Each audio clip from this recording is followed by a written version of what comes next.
বাংলাদেশ জাতীয় ক্রিকেট দলের নাম ঘোষণা করছি। সকল জল্পনা কল্পনার অবসান ঘটিয়ে অবশেষে জনসম্মুখে বাংলাদেশের বিশ্বকাপ স্কোয়াড।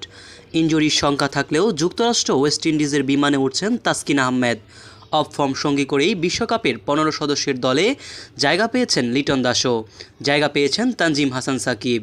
এছাড়াও ট্রাভেলিং রিজার্ভ হিসাবে আছেন হাসান মাহমুদ ও আফিফ হোসেন। মঙ্গলবার দুপুরে নাজমুল হোসেন শান্তর নেতৃত্বে 15 সদস্যের বিশ্বকাপ দল ঘোষণা করেছে বিসিবি। ইনজুরির কারণে তাসকিন আহমেদকে নিয়ে শঙ্কা থাকলেও শেষ পর্যন্ত স্কোয়াডে রাখা হয়েছে তাকে। এমনকি বিশ্বকাপে শান্তর ডেপুটি হিসাবে থাকছেন তাসকিন আহমেদ।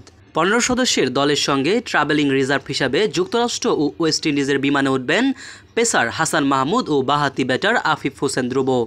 মেহেদী হাসান মিরাজের দলে থাকা নিয়ে গুঞ্জন শোনা গেলেও তা শেষ পর্যন্ত সত্যি হয়নি।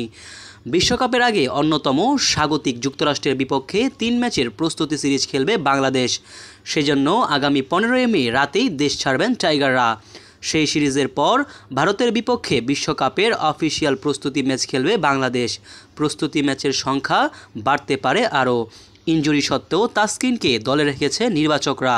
তাদের বিশ্বাস, বিশ্বকাপ শুরু হওয়ার আগেই ফিট হয়ে যাবেন এই ডানহাতি পেসার। এতদিন দলের সহ অধিনায়কের জায়গাটা ফাঁকাই ছিল। বিশ্বকাপে ডেপুটি হিসাবে শান্তর পাশে থাকবেন তাসকিন, তবে যুক্তরাষ্ট্র সিরিজে তার খেলা হচ্ছে না। জিম্বাবুয়ের বিপক্ষে সিরিজ দিয়ে দলে ফিরলেন অলরাউন্ডার মোহাম্মদ সাইফুদ্দিন। উইকেট শিকার করলেও পুরো সিরিজে অত্যন্ত ব্যয়বহুল ছিলেন তিনি। টিম ম্যানেজমেন্টের আস্থা অর্জনে ব্যর্থ হওয়ায় বিশ্বকাপের দলে জায়গা হয়নি তার।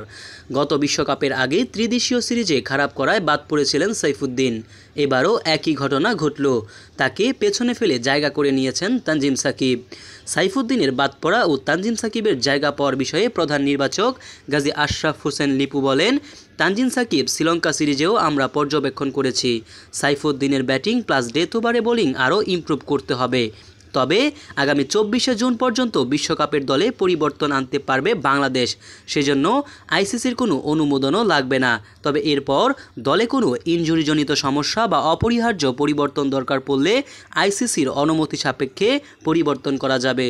স্কোয়াডে রয়েছেন নাজমুল হোসেন শান্ত, লিটন দাস, সৌম্য সরকার, তানজিম হাসান তামিম, সাকিব আল হাসান, তাওহিদ হৃদয়, মাহমুদুল্লাহ রিয়াদ, জাকির আলী অনিক, রিশাদ হোসেন, শেখ মেহেদী হাসান, তানবীর ইসলাম, শরীফুল ইসলাম, মোস্তাফিজুর রহমান, তাসকিন আহমেদ ও তানজিম হাসান সাকিব। এছাড়া ট্রাভেলিং রিজার্ভ হিসাবে আছেন হাসান মাহমুদ ও আফিফ হোসেন ধ্রুব। মোহাম্মদ সায়েম সরকার, নিউজ বাংলাদেশ 64।